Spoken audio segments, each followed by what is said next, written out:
Hi, I'm JD Haig with Aux'Arc Climbing. Today we're going to talk about Oomoo25 from Smooth On. I ordered this product a couple of weeks ago based on another guy's preference of it, and I kind of want to see what he was talking about. So I ordered some, and we're going to talk about it today. I'm kind of excited about this review. I'm going to compare it against two other silicones that I've used and own. I've got some Mold-Max 20, also from Smooth On, and I've got some Alumilite High Strength 3 from Alumilite.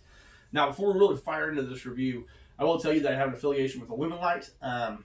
I've got a discount code that they've given me, and I've got some stuff like that going on with them. But I'm going to tell you that I'm not going to let that stop my review of this from being as honest as possible.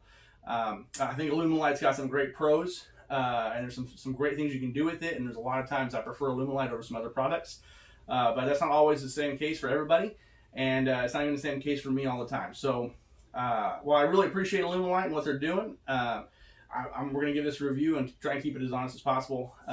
For you guys that are settled on Alumilite, though, and you really like what it does, I do have a 10% discount code on Alumilite's website for its JDClimb10. So JDClimb10. So if you're using Alumilite, that's what works best for you, then hop on there and you can use that 10% discount code. So let's get started. Oomoo25. Oomoo25 is 10 cure silicone, just like Mold-Max 20 and High Strength 3 from Alumilite. 10 cure is generally a little more forgiving in the circumstances when it's casted, whereas Platinum can be a little more temperamental. It's got a longer lifespan than 10 cure does, but 10 cure is just pretty forgiving in about any circumstances. And this mold I've had here for about 2 years, and I've been pretty happy with it. So I'm not too concerned with lifespan. I'm not running a business here, so I'm not too worried about it. Smooth On is also, or the Oomoo25 is also different in that it comes in 2 parts that you mix equally compared to 10-to-1 like I've used with other silicones. It actually comes in 2 containers just like this. This is Smooth On's resin containers for 320, but it's the same containers that they have for this Oomoo25. It comes in 2 containers like this that you mix evenly and stir it up almost like you would resin, except it's silicone, and you pour it in. It's also got a pot life of 15 minutes. And it's got a demold time of 1 hour and 15 minutes. So whereas with these, you have a pot life of about 45 minutes, and then it takes anywhere from 12 to 24 hours for them to cure fully. I usually pour them and leave them overnight and into part of the next day before I demold them. This one will cure in an hour and a half at the most. Hour 15 is what it's got on the technical data sheet. So this has got a very quick turnaround. I mean, you could shape your hold in the morning, you could cast it in the afternoon, and you could climb on it that night. It's very, very quick turnaround, which is very enticing. It's kind of exciting if you're just don't have a lot of patience, which in a lot of cases I don't. The 25 on the end of the Oomoo talks about its shore hardness rating. So we're going to get into the technical data on these ones quite a bit. When we're talking shore hardness versus flexibility, that's where some things kind of come different. So Alumilite High Strength 3 actually has the lowest hardness rating of all 3 silicones that they produce: High Strength 1, 2, and 3, and then a quick set that should never be involved in hold casting anyways. We'll talk about that for a second. But the standard rule of thumb with hardness is that the harder an object is, the more brittle it is, right? So a great example I like to use is a knife. I used to be a heat treater years ago, so I like to think I have a little bit of experience in it, but there's definitely some experts out there that you should listen to. But if you look at a knife blade, the edge of a blade is very, very hard. It's got to keep that edge and be sharpened and whatnot. So it keeps that edge as much as it can by being that hard. But the rest of the blade has a different hardness than the edge does. So it allows that whole blade to flex a little bit and work when you're using that knife as a tool. So if the whole blade was the same very high hardness as the edge of the blade, that blade would be very brittle and snap frequently, right? You just wouldn't get a lot of lifespan out of them. So the flex is what lets them work a little bit more. And that kind of carries over to your climbing holds. Your climbing holds got a little bit of give, just a hair of flex. You can't really feel it, can't tell about it, but it's there just a little bit so that they're not so brittle. Silicone is the same, just on a different scale. So there's a number of shore hardnesses that are used here: A, B, C, and D. Holds use shore hardness D, whereas silicone uses shore hardness A. So in Smooth On's case, they put the hardness number on the end of their names. So Mold-Max 20, Oomoo25. Mold-Max 20 has a shore hardness of 20. Oomoo25 has a shore hardness of 25. Pretty explanatory. Alumilite High Strength 3 has a hardness of 8 to 10. So you can see how flexible this is and what all I can do. And you can really crank on this thing, and it's not gonna pull apart. It takes a lot of wear. I mean, I've had this thing for 2 years, and none of these posts have broken out of it. The Mold Max 20 is a little bit less flexible, but it is pretty flexible. And then the Oomoo25 is the least flexible of the three. And you can push it to those bounds, but I'm a lot more concerned about it ripping. So the tensile strength that you can look at here, the tensile strength on these is 115, 110, 40. Tensile is how much you can really pull on it, right? That's that's your tear strength. Your tensile strength is 400, 555, 240. So while this stuff is there and it's 25, it is soft and it has some give. It does tear very easy, and it just, not very easy. I've seen some silicones just rip apart. This one has some flex, but I'm afraid the lifespan on it's just not going to be as much as what I've gotten out of these. I'm really afraid that I'm going to try and pull a hold out of here that's going to be a tough one to get, and I'm going to rip the hold apart. So that is a concern I have with it. Right off the bat, the very first hold I cast with it was this giant jug, this undercut jug. All right, so I knew that this was going to be a stiffer mold, and I knew that casting a jug was not the best idea to do with it because it's going to sit way down on the surface there, and you got to break all that loose by pulling it out and then slide the whole thing out. If I had cast a peg in it, just like I have with these, I would probably rip that peg off within the first 2 casts. I just don't see that peg surviving like that. But with most of my bigger holds, I've been going to this PEX tubing. So I can place the tube in there, cast apart, pop the tube out, and pull my hold out a lot easier without ripping that peg off. That's about the only way I can see doing that. So I did get this hold out. I've cast it a couple times. Every time I cast it, I'm terrified I'm going to rip this thing apart. That said, I do think this mold would work fine for your easier, smoother shapes that could just pop out with minimal fighting. I mean, even something like this, I think you could get out relatively easy because you wouldn't have any kind of undercut. With an undercut on this kind of thing, you're fighting it so much, I fully expect to rip this thing pretty quickly. I don't see a lot of lifespan in this silicone. I'm just gonna rip it right now. Yeah, it just rips far easier. See, now I can't do it. It rips so much easier than what this stuff has. I mean, I think I could shred that all day. Especially if there's any kind of corner that you can get into or imperfection, which in a mold, there's all kinds of weak points in the silicone. So I really expect to just shred this thing 3 or 4 casts in and not have a mold for it anymore. Now, again, I think you can use it for objects that don't have a major undercut. Again, these big smooth slopers would be perfect for. The big benefits to this thing are the cost. Now, before we leave the subject of short hardness and flexibility, let's talk real quick about Alumilite Quickset. I've seen a couple people using it. I've used it myself.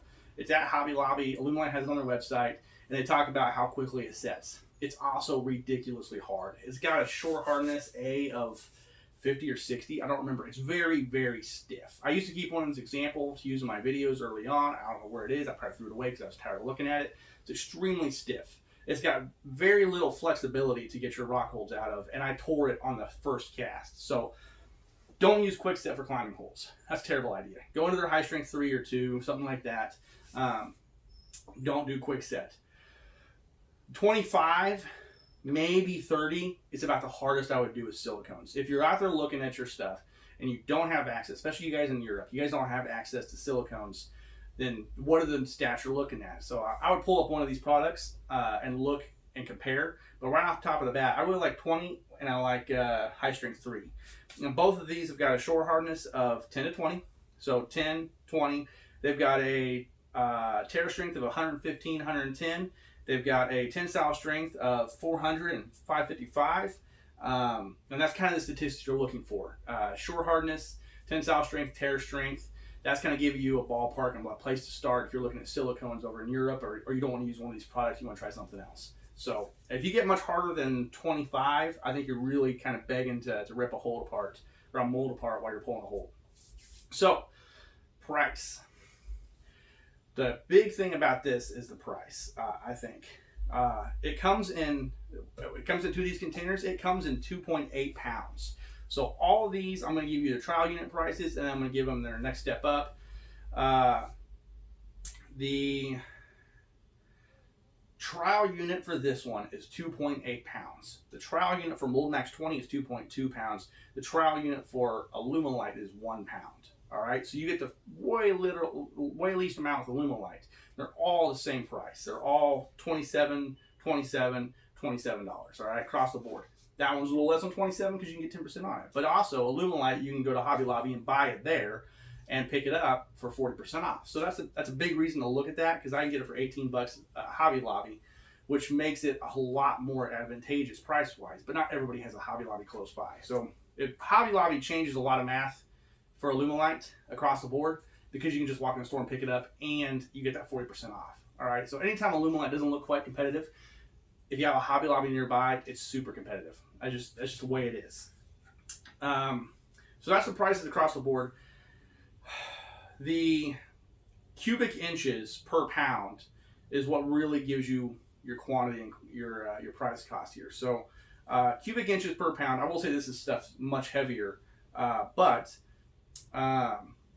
per pound is 20.6 cubic inches a pound, 23.5 cubic inches a pound, 21.6 cubic inches a pound.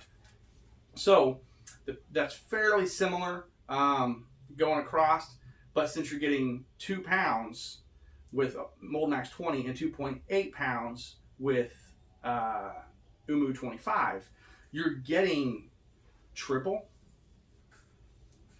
Yeah, you're getting 60.5 cubic inches of silicone for $30 compared to 21.6 cubic inches with Alumilite.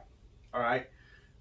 Cost-wise, you're getting 3 times as much with this than you are that. Mold Max 20 kind of comes right in the middle with 51.7, maybe a little bit above middle actually, but I think that's probably the best option because I think it's got the best wear. I think it's got the best tensile strength. It's got the best hardness. For the effectiveness of the silicone, for the price, I think the 2.2 pounds trial unit for Mold Max 20 is the winner. But at 3 pounds, if you're just casting a bunch of feet, you're just getting started in the hobby and you want a quick turnaround on your products, anything that doesn't have an undercut or a lot of texture to dig into, I think this might be okay, especially if you put some mold release on it and use it that way, which Alumilite sells a stoner mold release and Smooth On has a mold release. I don't know the name of it off the top of my head. So that's the most quantity for your dollar. That's probably the best quantity for your dollar, or daughter. Don't trade daughters for silicone. That's probably the best quantity and quality for your dollar, and that's, you can get it really cheap at Hobby Lobby. I really try hard. I don't order trial size from Alumilite ever, just because it's so expensive compared to the 1 pound that you get, and I get 2.2 pounds for the same price. Now, I gotta pay shipping for Mold Max 20, which takes up about $40, which makes this kind of a really good deal on Amazon. I don't have to pay shipping on Alumilite, a little bit less, and you can just buy it at Hobby Lobby for 18 bucks. Again, so I tend to buy a lot of Alumilite local, but if I need more quantity than that, then Oomoo25 is a lot. And if I'm not doing jugs, then Oomoo25 is perfectly fine. I don't think it's gonna have the lifespan the other ones have. The next step up, I've got their total cubic inches and the dollar amount. So for High Strength 3, it's $107 for 108 cubic inches on their next size up from the trial size. For Mold Max 20, it's $103 for 258 cubic inches, more than double. For Oomoo25, it's $163 for 426 cubic inches. So I think Oomoo25 is really cool at trial size. You can get almost 3 pounds for 30 bucks, and I think that's pretty neat for just pumping out a bunch of feet. But any real big holds, any holds that I put a lot of time and effort into, and I consider my quality holds, I'm probably not going to use Oomoo25 for it because I just don't think the lifespan is there. I fully expect intense texture, which I love textured holds, to start wearing and pulling apart on it. I just don't expect it to live very long. If you're doing like dual texture, or the only texture you have on your hold is a foam, it's probably okay. But if you're doing any kind of complicated shaping and getting some rock texture in there, I think it's just not going to make it. So Mold Max 20 at $103 for 258 cubic inches is really good. For the wear and the quantity and quality and price, I think Mold Max 20 is still the winner. Pro tip: you can combine silicones. I think I started with 2.2 pounds of Mold Max 20, which is that pinkish substance, and then ran out at the very top. So then I poured a little, a pound or whatever left over of high strength 3. And silicone adheres to each other just fine, so that worked out okay. I don't know if I do that as much as Oomoo25. Maybe on the very top or the base of the mold, once you flip it over, it'd probably be okay. But it's just too stiff, I would, to want it towards the top. So that's my review. Oomoo25, I think, is probably the best bang for quantity. And if you're just starting, it's probably not a bad deal. It's easy to use. It's 2 parts. You know, it's not too bad at all. It's a lot of silicone for the money. It is an Amazon Prime item, so you don't pay shipping for it, which is super cool. And that's not bad at all. Again, for any undercuts or heavily textured holds, it's not going to have a lifespan. And even for your simple holds, it's probably not going to have the lifespan of the other stuff. But if you're just getting started and you're going, it's probably not a bad option. But I don't know that I'll order it a lot more. I'll probably just prefer to cast using Mold Max 20 or High Strength 3 locally through Hobby Lobby. So hopefully that gives you kind of an overview of silicones and what you're looking for. A couple things I got in the pipeline. I do want to talk mold repair at some point because I have torn up some molds and I think I've got it on video of how to fix those. Some of the problems, not all of them. And some other stuff coming. I've got Illuminate 80D review coming. Some other cool stuff. So stay tuned. Thanks for watching. Stay safe out there. Join me on Instagram at jdhaigler. Just at jdhaigler, JDHAIGLER. Or check us out on Facebook at DIY Climbing Holes. We got 4,800 people. So hop in and join the crowd. Thanks.